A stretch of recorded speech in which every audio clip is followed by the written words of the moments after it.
본 다큐멘터리는 시각장애인을 위한 화면 해설 방송 방식을 차용한 풍경 해설 방송으로 제작되었으며 전국 교통방송을 통해 송출할 뿐만 아니라 시각장애인을 위한 택시를 포함한 울산 지역의 대중교통 차량에 제공될 예정입니다.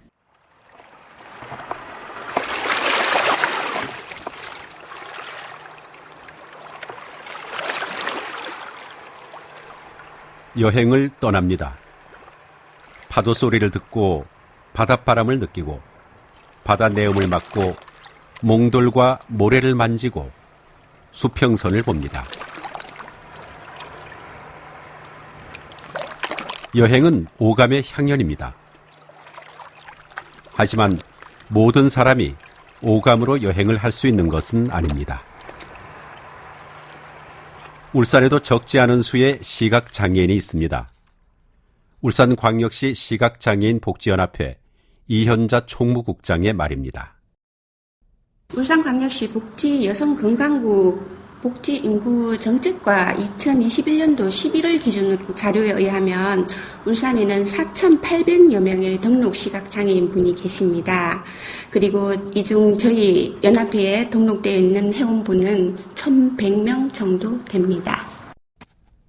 시각장애인이 여행하기에 울산은 어떤 곳일까요? 시각장애인 이미경 씨와 이병희 씨의 의견입니다. 그러니까 이제 울산은 정말 좋은 경관을 가지고 있는데도 불구하고 그것에 대한 이제 설명이 사실 정보들이 많이 없다 보니까 야 우리가 정말 이거 여행을 다녀야 되는가 이럴 정도로 좀 아쉬움이 많았습니다.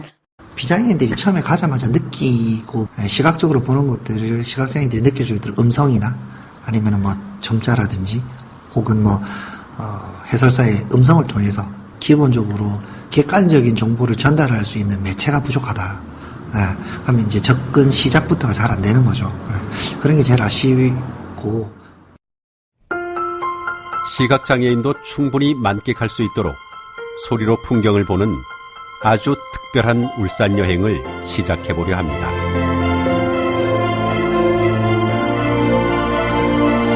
울산 최초의 읍지, 학성지의 기록이 남겨져 있는 백성들의 삶이 녹아있는 미역바위 과감, 신라불교의 역사가 서려있는 동축사, 조선시대 태화강과 대숲의 정취를 만끽하기 위해 만든 만회정을 둘러보며 바다와 산, 강과 대나무 숲이 전해주는 옛 울산의 이야기를 만나봅니다. 그리고 우리가 살고 있는 지금의 울산 풍경을 소리로 담아봅니다. 시각장애인을 포함한 모두를 위한 또 다른 형태의 라디오 울산 읍지, 풍경 해설 방송 학성지를 만들어가 보려 합니다. TVN 울산 교통방송 개국 10주년 특집 다큐멘터리 풍경 해설 방송 학성지.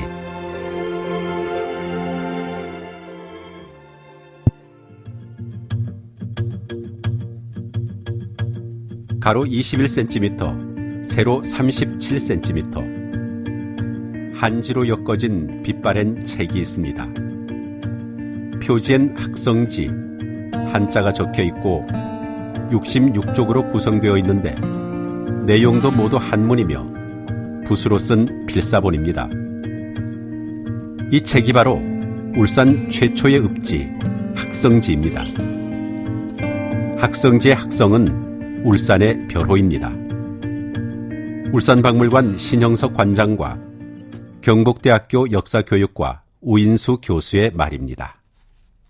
학성지는 울산 최초의 읍지인데요. 이 책은 정식으로 출간된 책은 아니고 현재 필사본 형태로 한부가 남아 있습니다.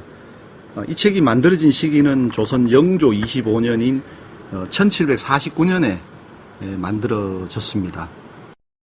이때 그 울산 사족이었던 박망구라는 분하고 또 이현담, 이원담 형제가 당시 울산 부사였던 건상일 부사에게 그 학성지를 편찬하는 것이 어떻겠느냐라고 이렇게 건의를 해서 그 울산부사의 지원이나 응원 속에 학성지를 편찬하게 됐습니다. 학성지는 그 가치를 인정받아 경상북도 유형문화재 제377호로 지정이 되어 있는데요. 조선 영조 25년 1749년에 엮어져 세상에 나온 이 학성지에는 당시의 울산 모습이 고스란히 저장되어 있습니다. 읍지 학성지를 보면 당시의 울산 전반을 이해할 수 있다고 울산박물관 신형석 관장과 경북대학교 역사교육과 우인수 교수는 설명합니다. 17세기 이후 각 지역에서 편찬되고 있던 읍지 문화 흐름을 이제 반영하고 있다고 이제 할 수가 있고요. 이후에 울산에서 편찬되는 읍지의 기준으로도 이게 학성지가 활용이 됩니다. 그래서 학성지를 이제 많이 인용을 하게 되고요. 그 18세기 중엽 울산 지역의 그 실상을 자세히 담고 있어서 이제 귀중한 자료로 이제 평가가 되고요. 학성지 속에는 한 40여 항목으로 되어 있는데 울산의 역사지요. 간략한 역사라든지 그다음에 자연환경, 뭐 어떤 산이 있었고 어떤 하천이 있었고 하는 그런 것부터 해서 행정상황, 수령이 누가 왔다 갔는지, 재정은 어떠한지, 토지는 어떠한지, 인구는 어떠한지, 또 군사적인 문제, 또 그 외에 유명한 인물들, 효자, 학교, 과거 급제자, 뭐 충신, 뭐 거의 뭐 울산의 모든 것이 망라되어 있다, 이렇게 보면 되겠습니다. 2022년 길이가 약 47km에 달하는 태화강이 유유히 흐르고 있습니다. 이 태화강은 울산의 도심을 가로지르고 그 강변엔 4km에 달하는 긴 심리대숲이 이어져 있습니다. 태화강 중하류로 높다란 아파트와 건물이 줄을 잇고 강줄기가 울산만에 가까워질수록 강변엔 대규모의 공업시설이 위치해 있으며 울산 앞바다엔 거대한 화물선이 셀 수 없이 오가고 있습니다. 그러나 270여 년 전의 울산은 지금과 행정구역도 태화강 주변의 풍경도 달랐습니다. 울산박물관 최윤경 학예사에게 들어봅니다. 울산 인구는 1735년 호적 자료가 반영되어 있는데 7,211호에 남자 1만 1,510명 그리고 여자 1만 4,107명으로 기록되어 있습니다. 한자로 기록된 학성지를 한글로 번역한 울산대학교 국어국문학부 성범중 교수의 설명입니다.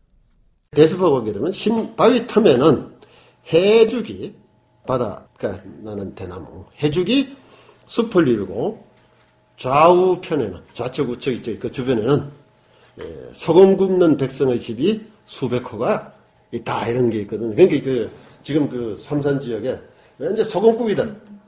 옛날 소금들은 요새 소금처럼 천일염을 하는 게 아니거든요. 다 이 자염이라 해가지고 바닷물을 갖다 끓여서 만드는 거거든요. 옛날 그 태화강 저 하늘 쪽에는 그러니까 이쪽에 삼산 지역부터 시작해서 현대자동차 있고 저 아래쪽에는 전부 소금 굽는 사람들 연막이 있어가지고 늘 연기가 나오고 이랬다는 거죠. 그래서 이제 그 소금이 말로 한다 해서 연포이고 뭐 이렇게 되는 거죠. 이제 이런 게 해가지고 그러니까 지금 보면은 삼산동 지역까지 대숲이 있다는 걸 알 수 있는 거죠. 조선시대 태화강 하류에 초가집처럼 짚을 이어 지어진 소금 굽는 연막이 줄지어 있고 바닷물을 끓여 소금을 만드는 연기가 끊임없이 피어올랐던 곳 울산. 소금의 도시 울산은 사라졌습니다. 하지만 대숲은 그대로 남아있죠.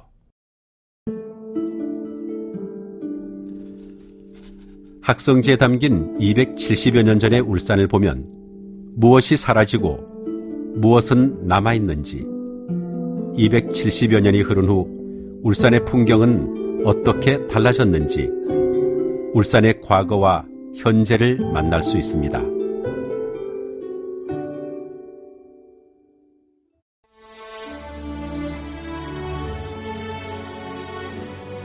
울산은 동남쪽이 모두 큰 바다이고 좌우로 이름난 산과 운치 있는 물가로 둘러싸여 있다. 기사년 영조 25년 초가을 권상일 쓰다. 풍경 해설 방송 학성지.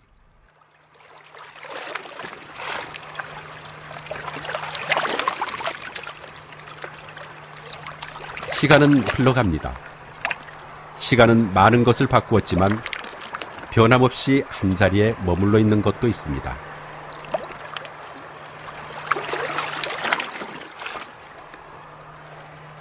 울산 북구 강동동에 위치한 정자항에서 남쪽 해안로를 따라 200m가량 내려오면 만날 수 있는 북구 구유동의 판지마을. 동글동글한 몽돌과 넓적한 판 모양의 바위가 어우러진 해변에 있는 아름다운 바닷가 마을인데요. 판지마을 앞바다의 맑은 해수면 아래로는 미역과 해초들이 물에 잠긴 채 찰랑이는 파도 물결에 따라 울렁이고 있습니다. 판지마을 해변에서 바다를 바라보면 파도결에 따라 숨었다 올라왔다 하는 성인 한두 명쯤 올라갈 수 있을 법한 크기의 바위가 있는데요. 울산 최초의 읍지 학성지에 기록되어 있는 과감입니다. 수면 위로 드러나 있는 부분보다 수면 아래로 가라앉은 부분이 넓어 미역이 자랄 수 있는 밭이 되어주는 미역바위죠. 과감에 대한 학성지의 기록을 살펴봅니다. 박윤웅, 고려 개국공신으로 고려 태조의 좌명 원훈 28 장수 가운데 공은 17번째이다. 유포의 미역 채취 바위 하나는 고려로부터 지금에 이르기까지 종가에서 대대로 전하면서 세금을 걷는데 지금까지도 그러하다.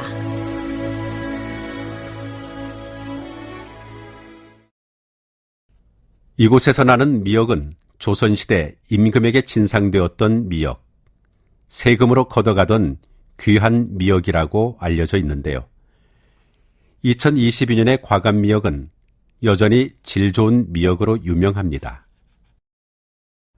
울산대학교 역사문화학과 전호태 교수의 말입니다.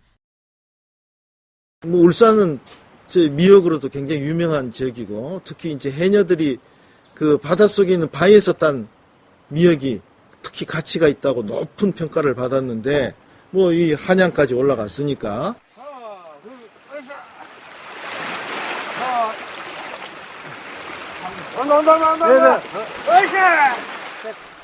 볕 좋은 봄날, 이곳 어민들은 어망 가득 담긴 미역을 해안가로 끌어올리느라 분주합니다.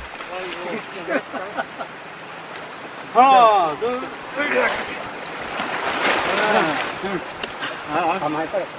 그래요. 하나, 오래 시켜줄게. 여기에 대각, 이 대각으로 3개 나와, 3개. 거기 대각이 15kg 하거든요.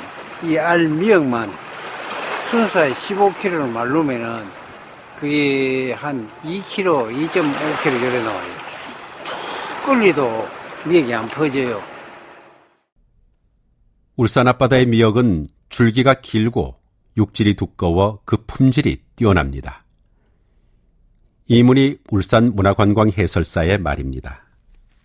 미역이 왜 여기에 많으냐 하면 여기 바위가 많아요. 일단은 바위가 튀어나와 있지 않습니까? 튀어나와 있다 보니까 이제 동해안에는 그러한 미역 포자가 이렇게 붙어서 살 수 있는 좋은 환경이 만들어지고요. 그리고 동해안이라는 게 물이 깊고 수심이 굉장히 깊습니다. 예. 그리고 또 이렇게 파도가 많이 치거든. 너울성 파도라든가. 수심이 깊고 파도가 거친 동해바다. 썰물 때가 되면 바다에 숨어있던 바위들이 더 모습을 드러내곤 하는데요. 판지마을 어민의 말입니다. 저 바위 있죠? 저기 과감입니다. 요 보이잖아, 요. 앞에 있는 울산 그 윤웅이라는 장군이 바위에 미역 바위니까 해먹으라고 국가에서 줘먹으라. 판지마을 앞바다에 있는 과감바위에는 전해져 오는 이야기가 있습니다. 울산대학교 역사문화학과 전호태 교수의 말입니다. 미역이 자라는 그 바위가 12곳이 있었어요. 그러니까 사실상 바닷속에서 나는 미역의 그 모든 채취권을 박씨 가문에게 준 거예요. 그 울산 미역 전체가 이제 사실상 박씨 가문에게 들어간 거죠. 그것을 울산 박씨인 박윤웅 일가의 후손들이 대대로 관리하다가 이제 어사 박문수 시대 때 이것을 왜 개인 가문이 관리하냐? 그래서 국가로 귀속시켰는데 그 이유가 있어요. 고려 개국 공신 박윤웅에게 하사된 이 미역바위는 수백 년간 울산 박씨 가문이 관리해 왔습니다. 그렇게 이 미역바위에 대해 불만의 목소리도 적지 않았다고 하는데요. 이문희 울산문화관광 해설사의 말입니다. 암행어사 박문수가 이렇게 이제 그 지역을 판지마을 바닷가를 이렇게 가는데 이제 호소를 하는 거예요. 아, 우리 저 바위 저기에 채취를 해야 되는데 저기는 미역이 엄청 많이 달리고 잘 되는데 우리가 저걸 채취할 수가 없다. 왜냐하면 저건 대대로 우리도 저걸 제발 좀 해달라. 백성을 생각하는 마음이 남달랐던 어사 박문수는 미역바위를 환수하고 백성들에게 미역 채취권을 돌려줍니다. 그래서 암행어사로 유명한 박문수에 의해 국가로부터 미역바위 12구를 환수당하게 됩니다. 울산학연구소 김잠철 소장은 말합니다. 강동 해변에 있는 그 박문수 어사가 판지마을 주민들에게 돌려줬다는 박문수 어사가 울산까지 왔어요. 이런 연유로 과감바위에는 어사 박문수의 공을 기리는 글자가 새겨져 있다고 합니다. 박문수가 새긴 위대한 공은 영원히 썩지 않는다는 뜻으로 바위에 윤웅이라는 글자를 새겼다고 전해지고 있습니다.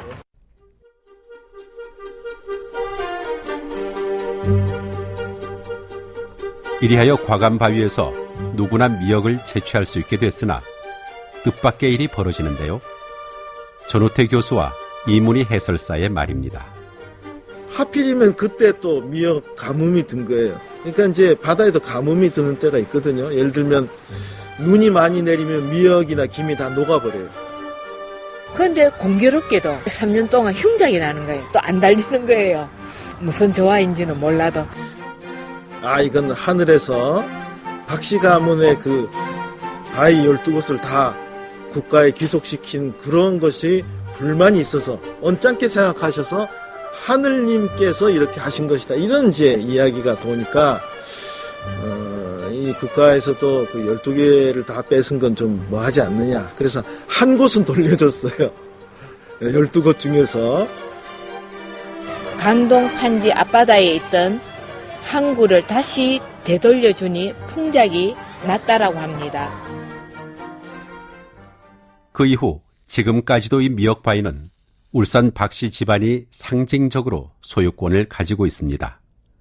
현재 울산 박씨 문중에서 관리하고 있으며 되찾은 소유권은 어촌계로부터 돌려받아 미역 20단을 새로 받았으나 지금은 한 단 정도로 받으며 후손들은 장무공 박윤웅의 제향 때는 미역을 반드시 제수로 올린다고 합니다. 오늘날도 지금 과감 가면요, 그 정자 지금 그 과감 기념비를 세우는 게 있어요. 이곳 어민들은 지금까지도 울산 박씨 문중에 과감에서 생산된 미역을 전하고 있다고 하는데요. 미역이 옛날 그전에 안 달아. 그래 요즘은 얼마 안 줘요. 조금밖에 안 줘요. 그걸 이제 가져가면은 박씨 문중에 그 재를 지낼 때 잘라가 억수로 사람이 많이 오는가 봐. 그래 다 요만큼씩 이렇게 갈아줘. 그래 요즘 미역이 안 나니까 그렇게 이제 옛날같이 그렇게 넉넉하게 주기는 못하죠. 오랜 시간 정성을 들여 말린 과감 미역에는 쉽지 않은 어민들의 삶이 녹아들어 있습니다.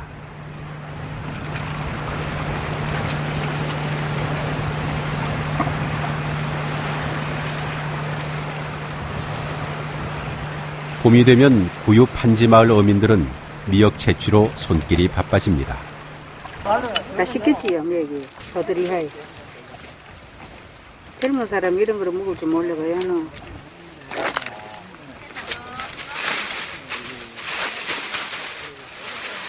마켓 푸드 음식만 사가 먹고 자연산 이런 거를 많이 먹어야 되는데. 꼬랑지도 꺼나 빼야 제품이 옳지. 이거 안 꺼나보면 뭐 1등 제품이 안 돼가. 안 돼. 이거는 꼬랑지 이거는 일렁일렁 물에서 놓다가 말라놓으면 허여가 꺼나.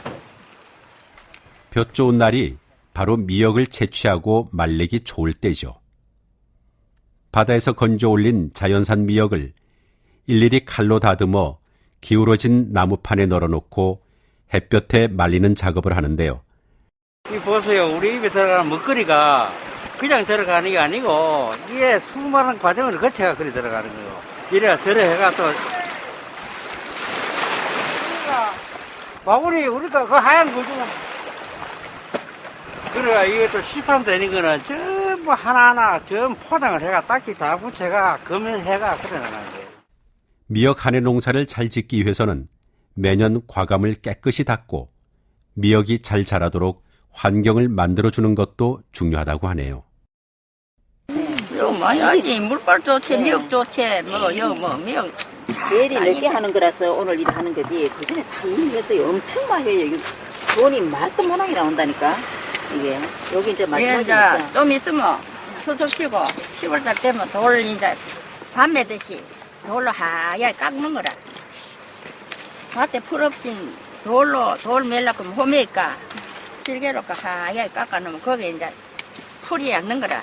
이끼가 앉아가 풀이 앉아가 파도를 치면서 이제 이끼가 앉아가 풀이 나무 그 풀새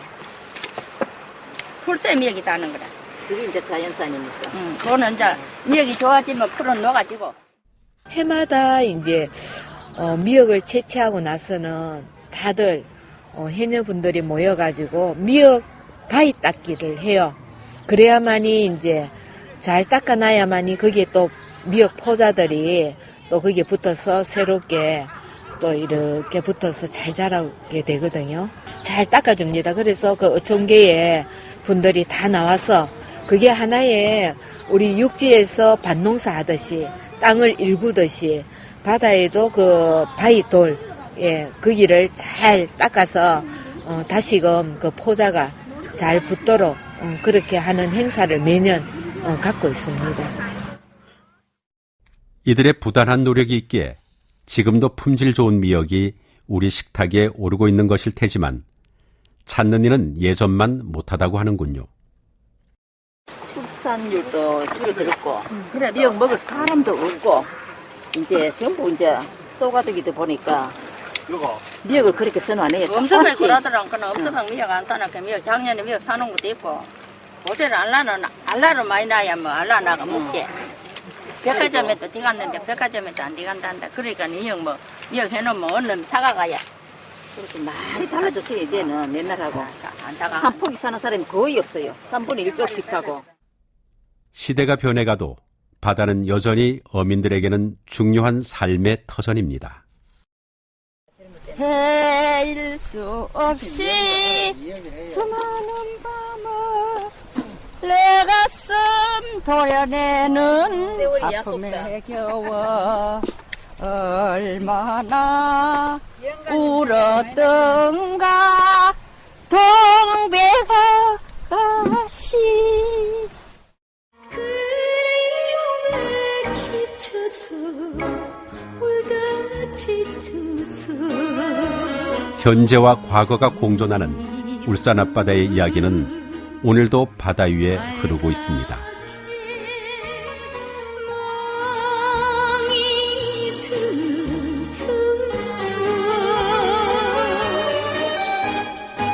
풍경 해설 방송 학성지.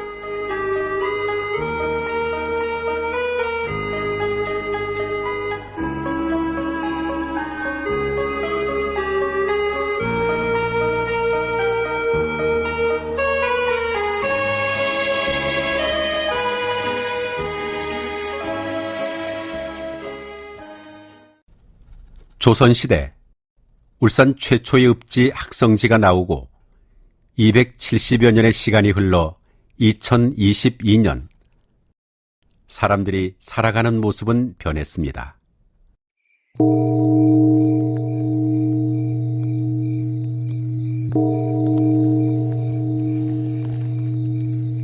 하지만 시간이 흘러 많은 것이 바뀌어도 여전히 그 의미는 변함없이 그대로 담겨 있는 곳이 있습니다. 울산의 사찰도 그런 곳입니다. 학성지에는 조선시대의 울산 지역 사찰이 일목요연하게 기록되어 있는데 울산박물관 최윤경 학예연구사의 정리입니다. 학성지 사찰조에는 동축사, 열암사, 백려암, 망의사, 문수암, 운흥사, 신흥사, 청송사, 백영사, 대운사, 내원암, 인성암, 중림암, 오봉암에 대해서 언급하고 있습니다. 학성지에 가장 먼저 소개되고 있는 사찰 동축사. 학성지에 전해지고 있는 동축사에 대한 기록을 보았습니다.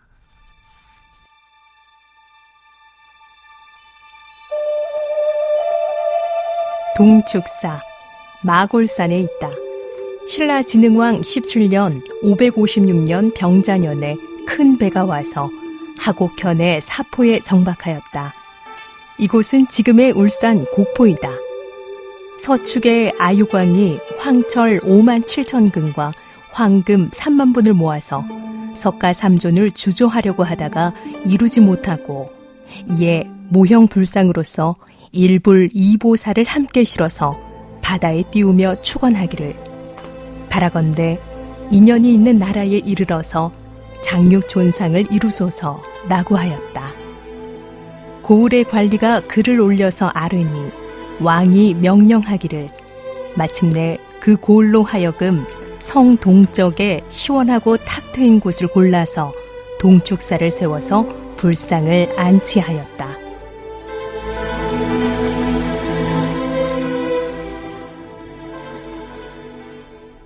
동축사라는 이름으로 신라의 불교 역사를 계승하고 있는 울산 동구 동부동에 위치한 2022년의 동축사를 찾아봅니다. 이 동축사라는 절 이름은 그 역사가 상당히 깊습니다. 울산대학교 역사문화학과 전호태 교수의 설명입니다. 절의 규모에 대한 기록은 없어요. 없는데 동축사가 굉장히 중요한 절이었다는 것은 이제 기록으로 남아있죠. 우선 절 이름 자체가 동축사니까 서축사와 대비한 동축사. 그러니까 동천축이라는 뜻인데 천축은 인도를 말하거든요.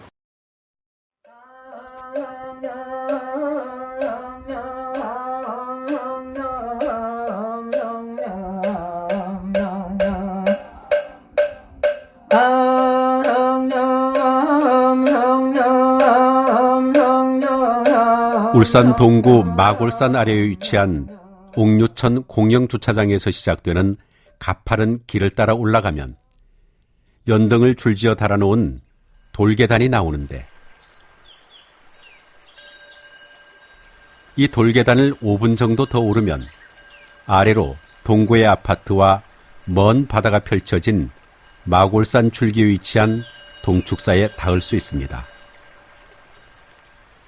동축사의 사찰 경내에 들어서면 잔디가 깔려있고 그 중심에 신라시대의 전형적인 유형을 가진 울산광역시 유형문화재 제11호 동축사 3층 석탑이 위치해 있습니다. 세월의 풍파를 겪으며 탑 기단 위로 균형이 맞지 않는 탑신이 올려져 있고 처마를 갖춘 지붕 모양의 탑 옥계석은 사방이 뭉툭해졌지만 시간이 덧입혀져 우아하게 존재감을 더합니다. 이 3층 석탑의 뒤로 대웅보전이라는 현판이 걸린 동축사의 중심 전각 대웅전이 있는데 정면 3칸의 크지 않은 대웅전 건물에는 기와로 날개를 단 듯 끝을 올려 만든 팔짝 지붕이 올려져 있습니다. 이 동축사는 어떤 연유로 창건이 되었을까? 동축사 양관 주지스님의 설명입니다. 우리나라에도 이렇게 불교를 전파하려고 이 황금하고 부처님의 뭐 삼존불이라고 그러는데 불상과 보살상의 모형들 이런 부분을 이렇게 배에 실어서 인연 있는 곳에 닿아서 불교가 널리 전파되기를 그렇게 기원했던 왕이 이렇게 아쇼카 대왕인데 그 아쇼카 대왕이 보낸 그 배가 삿포로라는 곳에 도착했다고 삼국유사에 강용사조에 기록되어 있습니다. 불교를 널리 전하고자 했던 인도의 아소카 왕의 바람을 담은 배가 울산 사포에 닿았고 배에 실려있던 모형 불상은 사포 부근의 깨끗한 곳을 골라 동축사 절을 지어 모셨다는 내용은 삼국유사와 학성지에도 기록되어 있습니다. 그렇게 울산 동축사는 신라 불교의 뿌리를 알 수 있는 아주 중요한 상징이기도 하다고 울산대학교 역사문화학과 전호태 교수는 말합니다. 한국 불교, 특히 신라 불교의 시작은 울산이에요. 불교가 북쪽에서 이제 고구려를 통해서 고구려와 신라의 경계였던 지금의 문경 지역을 통해서 이제 불교가 들어오는데 이 바다 쪽으로 들어올 때는 울산을 통해 들어왔어요. 신라 진흥왕의 명으로 573년에 창건된 동축사는 신라의 불교 문화가 꽃피우는데 중요한 역할을 한 사찰입니다. 그러나 지금의 동축사는 옛 건물이 아닙니다. 동축사가 기록에 따르면 한 5번 정도 불이 나서 완전히 전소됐었어요. 그래서 조선시대 후기에는 절이 거의 뭐 기능을 못할 정도로 쇠퇴했었는데 지금의 동축사는 1975년 도암 주지 스님이 대대적인 중창을 하여 대부분의 건물을 보수했고 600건의 범종을 주조하여 새로 지은 범종각에 두었습니다. 동축사의 현재 모습을 동축사 양관 주지 스님의 설명으로 듣습니다. 대웅전을 바라보고 좌측편으로는 삼성각이 있습니다. 바로 옆으로. 그 다음 바라보고서 우측편으로는 범종각이 있습니다. 산신각 앞에, 그러니까 대웅전을 바라보고 좌측편 그 앞쪽으로는 무량수각이라 해가지고 지금 사무실로 쓰고 있는 건물이 있고 그 건물에는 옛날 우리 부엌, 경상도 사투리 정지 부엌이 그대로 있어가지고 옛날 모습을 그대로 띄고 있습니다. 무량수각 뒤쪽으로는 향적당이라 해서 공양간으로 쓰고 있는 밥을 먹고 신도님들도 밥 먹고 스님들도 밥을 먹는 곳으로 쓰고 있는 향적당이라고 있습니다.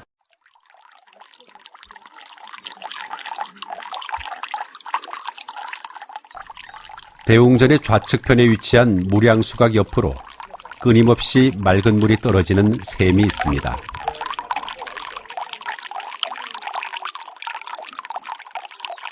끊임없이 생겨나는 번뇌를 내려놓고 평온해지는 곳입니다.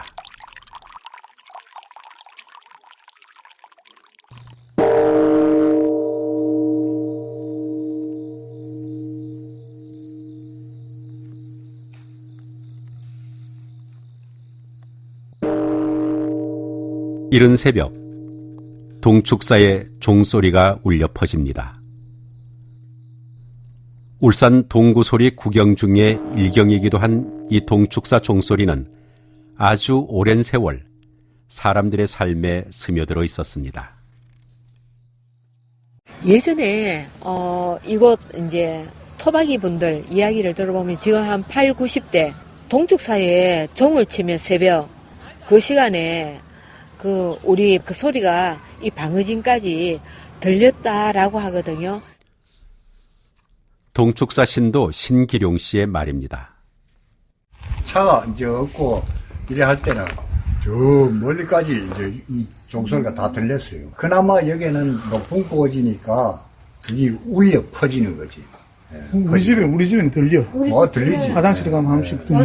그리고 저녁 6시 되고 새벽 4시 되면은. 지금의 동축사는 어떤 의미일까요? 보리쌀, 쌀 한 대 올리고, 할 것 같으면 그게 이제 정신적 지주처럼. 여기가 거주와가 비는 거야. 아들 낳아라, 딸 낳아달라, 사업 잘 돼달라, 건강해달라고. 그게 이제 정신적 지주처다. 도심의 숲이 이리도 깊을 수 있나 할 정도의 고즈넉한 마골산에는 옛 신라 천년 고찰의 이름을 가진 지금은 시민들이 번뇌를 내려놓고 쉬어가는 마음의 안식처가 되고 있는 동축사가 있습니다. 풍경해설방송 학성지.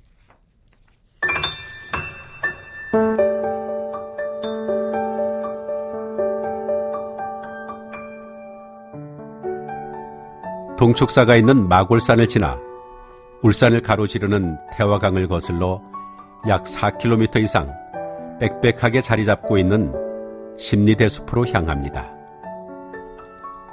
대나무숲과 태화강의 정취를 만끽할 수 있는 곳에 만회정이 위치해 있습니다. 학성지를 통해 270여 년 전 태화강 대숲의 모습과 만회정의 풍경을 그려볼 수 있습니다. 내오산, 태화진의 서쪽 몇 리쯤에 있다. 작은 언덕이 강에 닿아 있고 경치가 그윽하고 묘하다. 만회정이 있는데 부사 박취문이 지은 것이다.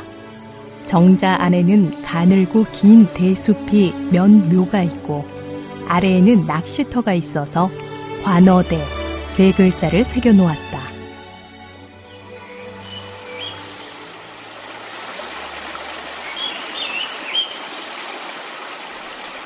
심리대숲과 울산 태화강 국가정원을 거닐 수 있는 곳에 울산 중구와 남구를 잇는 은하수 다리가 있고 이 은하수 다리 옆으로 태화강 대숲이 이어집니다. 대나무 숲이 뒤편과 옆으로 둘러싸고 아래로는 태화강이 펼쳐져 있는 곳에 만회정이 자리 잡고 있는데요. 신형석 울산 박물관장의 말입니다. 그 학성지 형승조가 있습니다. 어떤 빼어난 경치를 소개하는 그 항목인데요. 거기 보면 내오산이 나옵니다. 내오산. 그 기록은 이렇게 되어 있습니다. 내오산에 만회정이 있는데 이 만회정은 이제 그 박취문 부사가 지은 것이다. 박취문 부사가 17세기 말 벼슬을 마치고 고향으로 돌아와 건립한 만회정은 야트막한 언덕 내오산 위에 위치하고 있어 태화강을 한눈에 담기 좋은 곳입니다. 조선 말기에 소실돼 2011년 12월 태화강변에 새로 건립해 시민들의 쉼터로 개방됐습니다. 현재의 만회정은 성인 두 팔로 감싸 안을 수 있을 정도의 나무 기둥들이 기와가 얹어진 팔짝 지붕을 받치고 있고 사방이 열려있는 툇마루 형태로 지어졌습니다. 바닥의 면적은 약 31제곱미터 규모입니다. 허보경 울산문화관광 해설사의 설명입니다. 이 구조를 보시면은 앞에는 3칸, 정면 3칸, 또 옆에는 2칸, 그리고 뒤에 또 3칸 이렇게 돼 있죠. 그리고 앞에는 이제 난간을 둘러가서 있고, 그리고 뒤에는 시민들 접근하기 좋게끔 난간 없이 만들어 놓고. 낮은 5칸의 돌계단을 올라 만회정에 오르면 정자 아래로는 태화강이 천천히 흐르고 강 건너에는 계절마다 다른 색을 보여주는 남산의 풍경이 펼쳐집니다. 강을 향해 서 있으면 등 뒤부터 왼편으로 펼쳐진 대숲에서 대나무 이파리들이 부딪히며 내는 바람 소리가 만회정을 가득 채웁니다.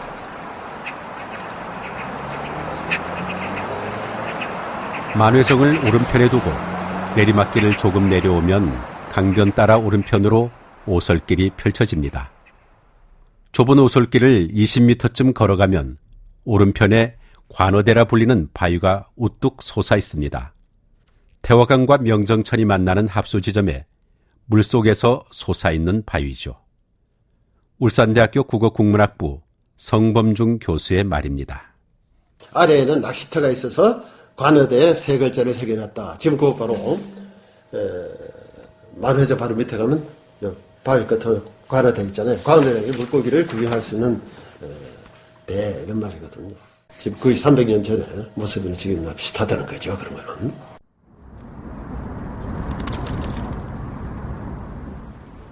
바위면에 한자로 새겨진 관어대 세 글자는 세로로 쓰여져 있고 전체 높이는 41cm, 글자 넓이는 10cm 정도 됩니다.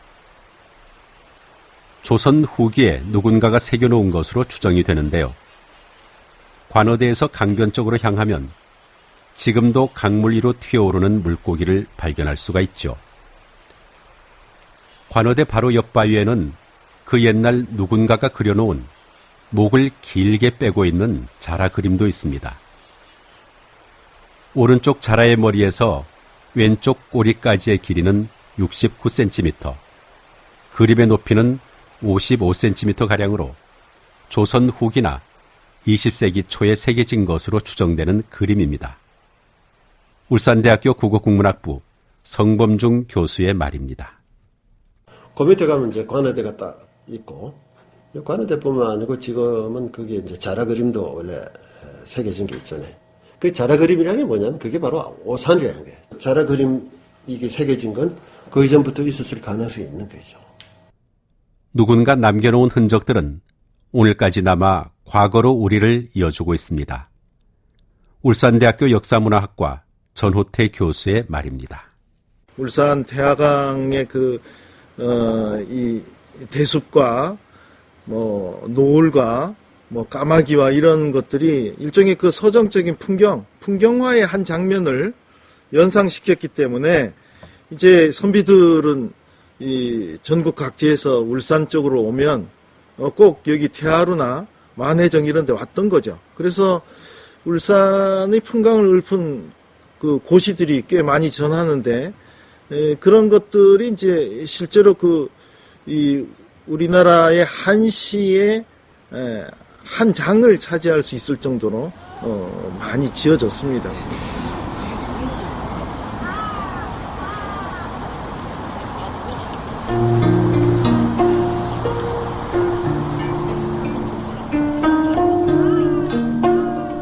만회정, 남곡 권해, 문설 위정 부벽파, 높다란 정자가 푸른 물결을 굽어본다고 하는 말을 들었는데 난간 곡곡 괴였나.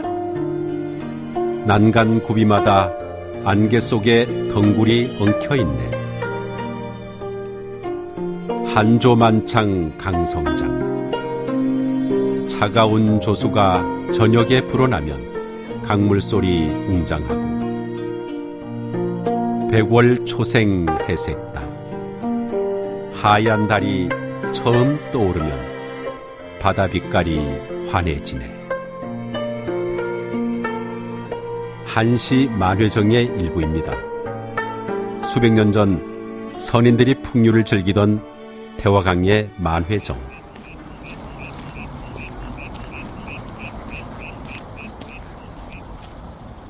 이제 이곳은 누구나 자유롭게 풍류를 즐기는 태화강 국가정원 내에 위치한 울산 시민들의 휴식처가 되고 있습니다.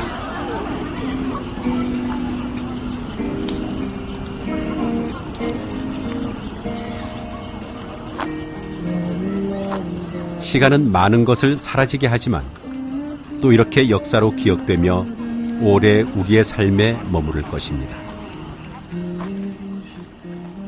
270여 년 전의 울산 읍지 학성지를 가지고 떠나는 2022년의 울산 여행.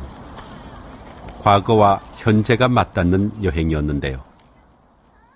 학성지는 수백 년 전 우리 선조들의 삶과 울산의 풍경을 상상할 수 있게 해줬습니다. 울산박물관 신영석 관장과 경북대학교 역사교육학과 우인수 교수는 학성지의 의미를 다음과 같이 정리합니다. 학성지는 이제 울산 최초의 읍지로서 학술적 가치가 매우 높다고 말할 수 있습니다. 이후에 만들어진 울산 읍지는 대부분 학성지를 참고하고 있습니다. 학성지 자료는 이제 앞뒤 시기의 관련 기록하고 비교 검토해서 현재 많이 이제 활용을 하고 있습니다. 학성지를 참고해서 하고 학성지에 근거해서 하고 이렇기 때문에 그만큼 학성지가 중요한 책이다 이렇게 이제 볼 수가 있겠죠. 또 그만큼 많은 사천업지가 편찬됐다 하는 것은 바로 울산이 가지는 문화적인 힘이다 이렇게 볼 수 있겠습니다. 울산학연구소 김잠출 소장은 말합니다. 18세기의 울산 모습을 알 수 있는 자료이기 때문에 이 학성지를 읽으면은 현재와 미래의 울산 모습을 그려가는데 좀 도움이 될 거다.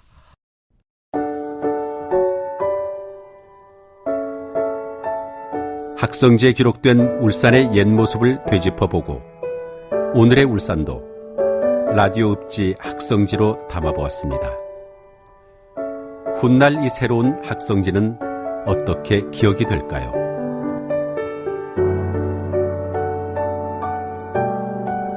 풍경해설방송 학성지. 라디오를 활용해 울산의 명승지를 풍경해설로 전달하는 이런 시도에 대해 어떻게 생각하는지 시각장애인 이병희 씨에게 전해들었습니다. 울산의 그 다양한 명소들을 시각장애인 콘텐츠 혹은 라디오 콘텐츠로 제작을 한다라는 것 생각 자체가 되게 감사할 일이라고 저는 생각하고요.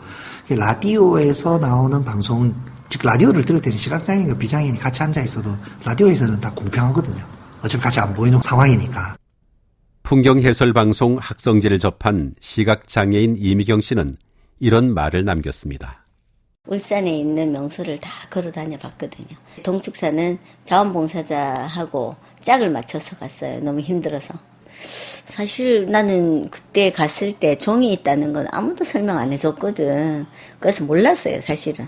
그런데 생동감 있게 이렇게 막 파도 소리 들리고 막 이러면서 우리한테는 정말 큰 의미가 된 것 같아요. 앞으로 문화 해설하는데도 그런 게 이제 참고가 돼가지고 보기만 하는 사람도 있지만 우리처럼 듣는 데 집중하는 사람이 있다는 것도 잘 기억하시면 좋을 것 같아요. 모두가 함께 행복할 수 있는 여행은 이런 작은 시도로부터 시작될 수 있습니다.